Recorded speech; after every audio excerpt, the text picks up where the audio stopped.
Hi foodies, welcome back to Shravani home cooking. ఇవాల్టి special మెంతి పులావ్తో మీ ముందుకు వచ్చేసాను. ఎంతో టేస్టీగా ఉండే, ఆరోగ్యానికి కూడా ఈ మెంతి పులావ్ అనేది చాలా మంచిది. లంచ్ బాక్స్లోకైనా డిన్నర్లోకైనా కుక్కర్లో ఈజీగా 5 నుంచి 10 నిమిషాల్లో ప్రిపేర్ చేసుకోవచ్చు. ఈ టేస్టీ రెసిపీ ఎలా ప్రిపేర్ చేయాలనేది వీడియోలో చూసేయండి. మొదటగా ఒక గిన్నె తీసుకొని ఒక పెద్ద గ్లాస్ వరకు బియ్యాన్ని యాడ్ చేసుకుంటున్నాను. ఒక 2 టైమ్స్ వాష్ చేసి పక్కన పెట్టేసుకుంటున్నాను. ఈ మెంతి పులావ్ రెడీ చేయడం కోసం కొద్దిగా మెంతి కూరను, కొద్దిగా కొత్తిమీరను, కారానికి తగ్గంత 3 నుంచి 4 పచ్చిమిర్చిలను పక్కన పెట్టుకున్నాను. ఒక మిక్సీ జార్ తీసుకొని మెంతి ఆకుని, కొత్తిమీరను, పచ్చిమిర్చిలను కూడా ఇందులోనే యాడ్ చేసుకుంటున్నాను. యాడ్ చేసుకొని కొద్దిగా జీలకర్రను యాడ్ చేసుకుంటున్నాను. 4 నుంచి 5 వెల్లుల్లిపాయల్ని కూడా వేసుకున్నాను. ఇందులోనే కొద్దిగా అల్లంని కట్ చేసి యాడ్ చేసుకున్నాను. ఇప్పుడు కొద్దిగా వాటర్ని యాడ్ చేసుకొని మెత్తగా గ్రైండ్ చేసుకోవాలి. చూడండి, ఇలా గ్రైండ్ చేసుకొని ఈ మొత్తాన్ని సైడ్ పెట్టేసుకోవాలి. ఎలాంటి మసాలాలు యూస్ చేయకుండానే ఈ రైస్ని ప్రిపేర్ చేసుకోవచ్చు. కుక్కర్ పెట్టి 1 టేబుల్ స్పూన్ వరకు నెయ్యిని యాడ్ చేసుకుంటున్నాను.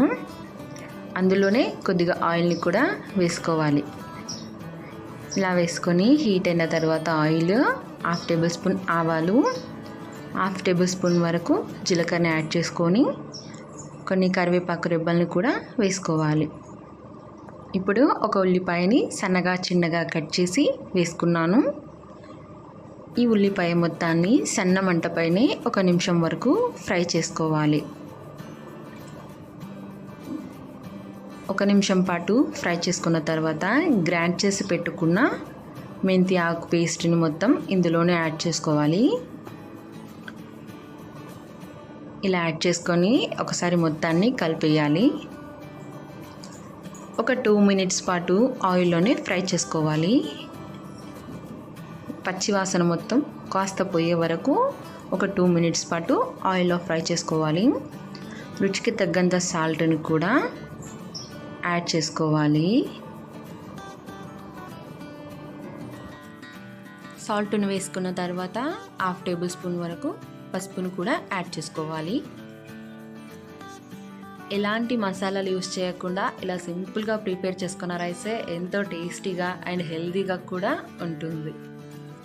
ఇలా మొత్తాన్ని కలిపేసుకొని ఈ పసుపు సాల్ట్ని వేసాం కదా, ఒక 2 మినిట్స్ పాటు కొద్దిగా ఫ్రై చేసి ఒక గ్లాస్ రైస్కి 2 గ్లాసుల వరకు వాటర్ని యాడ్ చేసుకుంటున్నాను.